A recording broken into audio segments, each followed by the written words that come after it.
अस्सलामुअलैकुम, कैसे हैं आप तमाम लोग। उम्मीद करता हूं कि सारे लोग खैर आफियत से होंगे। इससे पहले जो है 2 वीडियो में वीवीआई ऑब्जेक्टिव क्वेश्चन जो है कवर हो चुकी है। अगर आप लोगों ने नहीं देखा है तो जाके एक बार वो दोनों वीडियो को देख लीजिएगा। उसके बाद जो है यहाँ से स्टार्ट करेंगे आप लोग 144 तक, यानी 1 से 143 तक के सारे सवालात कवर हो चुका है।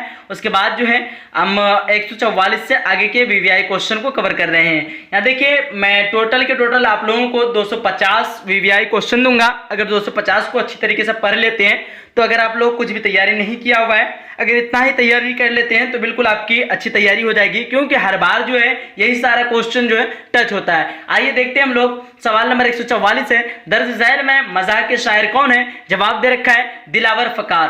क्या है? दिलावर फगार है। और एक बात मैं बता दूं आप लोगों को, अगर आप लोग क्लास ज्वाइन करना चाहते हैं, 10 तारीख से न्यू बैच स्टार्ट हो रही है। अगर आप लोग ज्वाइन करना चाहते हैं, 95+ उर्दू में नंबर लाना चाहते हैं, इस नंबर से राब्ता जरूर करें। 950 821 47 7 इस नंबर से आप लोग राब्ता करके क्लास ज्वाइन कर सकते हैं। काफी कम फी रखा गया है। अगर आप लोग ज्वाइन होना चाहते हैं, इस नंबर से राब्ता जरूर करें। और नोट्स पीडीएफ कंप्लीट तैयारी आपकी यहीं से हो जाएगी, और नोट्स पीडीएफ भी आप लोगों को दे दिया जाएगा, ताकि जो है तैयारी करने में किसी किस्म की जो है दिक्कत परेशानियां ना हो। चलिए आइए अगला सवाल को हम लोग देखते हैं। सवाल नंबर 145 है, गालिब का पूरा नाम क्या था? जवाब दे रखा है गालिब का पूरा नाम असदुल्लाह खां गालिब था। 146 है, मिर्जा शौक का असल नाम क्या था? जवाब दे रखा है तसद्दुक हुसैन था। उसके बाद अगला सवाल नंबर 147 है, गालिब शेरी में जो है पहले क्या तखल्लुस करते थे?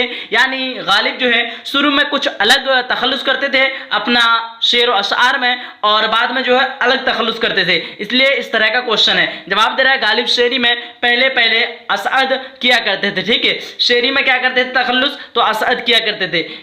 उसके बाद 148 है, मिर्जा शौक के सने पैदाइश क्या है? जवाब दे रखा है 1783 ईस्वी है। 1783 ईस्वी में पैदाइश हुई है। ठीक है, मिर्जा शौक के। उसके बाद अगला सवाल नंबर 149, गालिब के आबा व अजदा कहां से हिंदुस्तान आए? जवाब है ईरान से हिंदुस्तान है। सवाल नंबर 150 है, मिर्जा शौक का खानदानी पेशा क्या था? सवाल नंबर यहां पे जवाब दे रखा है 150 का, मिर्जा शौक का खानदानी पेशा तबावत का था। सवाल नंबर 151 है, गालिब किस सन में पैदा हुए? जवाब है 1797 ईस्वी में पैदा हुए। उसके बाद सवाल नंबर 152, यहाँ क्या है कि मिर्जा शौक की मसनवी का नाम बताइए। जवाब है मिर्जा शौक के मसनवी का नाम फरेब इश्क था। सवाल नंबर 153, मिर्जा शौक का इंतकाल कब हुआ? जवाब 1871 ईस्वी में मिर्जा शौक का इंतकाल हुआ। सवाल नंबर 154 है, गालिब के वालिद का क्या नाम था? गालिब के वालिद का नाम अब्दुल्ला बेग था। उसके बाद सवाल नंबर 155 दे रखा है, गालिब के परवरिश किसके जो है जेर साया में हुई? जवाब दे रखा है गालिब की परवरिश उनके चचा नसरुल्लाह की जेर साया में हुई। उनके चचा जो है नसरुल्लाह की जेर साया में हुई। उसके बाद अगला सवाल को देखने से पहले आप लोग वीडियो को लाइक नहीं किया है, वीडियो को लाइक कीजिए, अपने सभी फ्रेंड तक एक बार वीडियो को शेयर कर दीजिएगा, और वीडियो जो है ऑनलाइन देखिएगा सारे लोग। ठीक है, अगला सवाल नंबर 156 है, नसीम का पूरा नाम क्या था?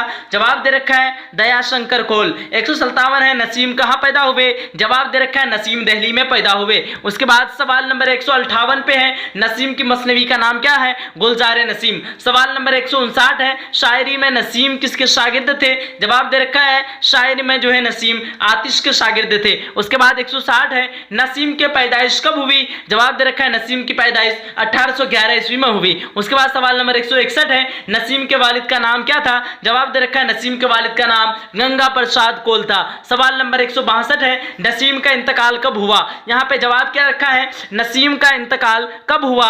यहाँ पे जवाब दे रखा है नसीम का इंतकाल 1845 ईस्वी में हुआ। सवाल नंबर 163 है, मुसहफा का पूरा नाम क्या था? जवाब दे रखा मुसहफा का पूरा नाम गुलाम हमदानी था।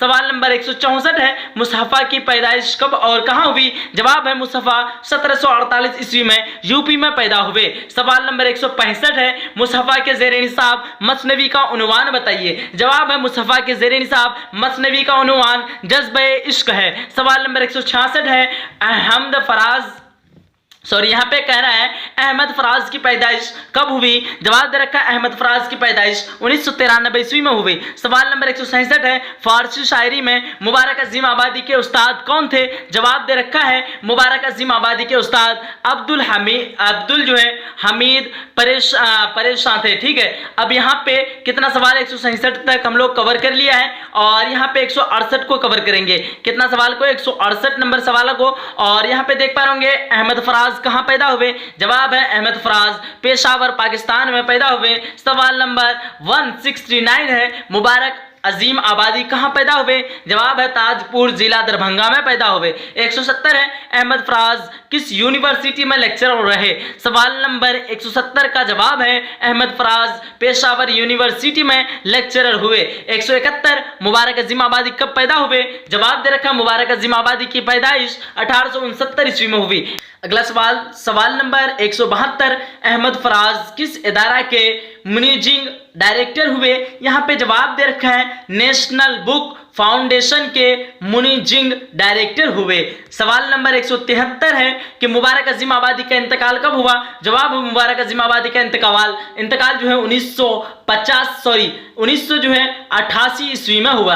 उसके बाद 174 में है, मुबारक अजीम आबादी के वालिद का क्या नाम था या क्या था। मुबारक अजीम आबादी के वालिद का नाम जो है फिदा हुसैन वामिद था। 175 उर्दू शायरी में मुबारक अजीम आबादी के उस्ताद कौन थे। जवाब दे रखा है दाग दहलवी थे उर्दू शायरी के उस्ताद। सवाल नंबर 176, मुबारक अजीम आबादी के शेरी मजमुए का नाम क्या था। जवाब दे रखा है मुबारक अजीम आबादी के मजमुआ का नाम जलवे दाग है। सवाल नंबर 177, मुबारक अजीम आबादी का शेरी मजमुआ कब शाया हुआ। जवाब है मुबारक अजीम आबादी का शेरी मजमुआ 1951 ईस्वी में शाया हुआ। सवाल नंबर 178, अहमद फराज का इंतकाल कब हुआ। जवाब दे रखा है अहमद फराज का इंतकाल जो है 2009 ईस्वी में हुआ। उसके बाद 189 यानी 179 मुबारक अजीम आबादी ने कहां सुकूनत इख्तियार की। जवाब है पटना सिटी सुकूनत इख्तियार की। उसके बाद आगे के सवाल इधर है। जब तक आप लोगों को टाइम मिल रहा है आप लोग वीडियो को लाइक कर सकते हैं। अगला सवाल 181 में के मौत के वक्त मुबारक अजीम कितने बरस के थे। जवाब दे रखा है 90 बरस के थे। सवाल नंबर 181, मुबारक अजीम आबादी की तालीम कहां तक हुई। मुबारक अजीम आबादी की तालीम मैट्रिक तक हुई। सवाल नंबर 182 है,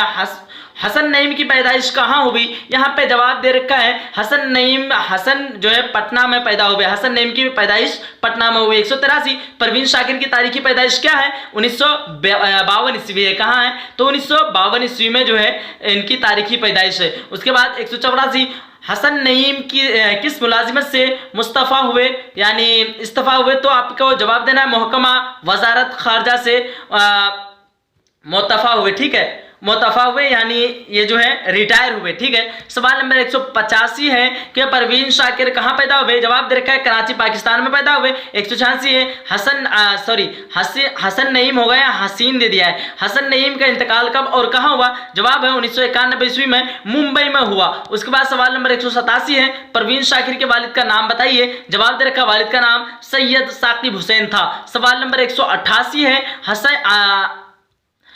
हसन नईम क्या हो जाएगा, हुसैन नईम याद दे दिया तो क्या हो जाएगा। हसन नईम किस इदारा में डायरेक्टर के ओहदे पर मामूर थे। जवाब दे रखा है गालिब एकेडमी दिल्ली। यहाँ पे थोड़ा मिट रहा है तो आप लोग देख लीजिएगा, दिल्ली में डायरेक्टर के ओहदे पर मामूर थे। सवाल नंबर 189, परवीन शाकिर के वालिद जो है हिजरत करके कहाँ गए। जवाब दे रखा है उनके वालिद जो हिजरत करके कराची पाकिस्तान चले गए। उसके बाद 190 नंबर में है, BA के तालीम परवीन शाकिर ने किस कॉलेज में हासिल की। जवाब दे रखा है सर सैयद गर्ल्स कॉलेज पर से जो परवीन शाकिर ने BA पास किया। यहाँ पे आप लोग देखिए जान लीजिए एक बार कि ये परवीन शाकिर कौन है, औरत है या फिर लड़की है कह सकते हैं। सवाल नंबर 191 है, परवीन शाकिर ने मैट्रिक का इम्तिहान किस स्कूल से पास किया। जवाब है रजिया गर्ल्स हाई स्कूल से मैट्रिक का इम्तिहान पास किया। यहाँ पे हम लोगों ने 191 सवालात को कवर कर लिया है आज की इस वीडियो में। उसके बाद बाकी के सवालात को हम लोग अगली वीडियो में कवर करेंगे। जब तक के लिए खुदा हाफिज। वीडियो को लाइक नहीं किया वीडियो को लाइक कीजिए। अगर आप लोग कंप्लीट कोर्स को लेना चाहते हैं दिए हुए नंबर पे आप लोग राब्ता करके जो है कंप्लीट कोर्स को ले सकते हैं। मिलते हैं नेक्स्ट वीडियो के साथ।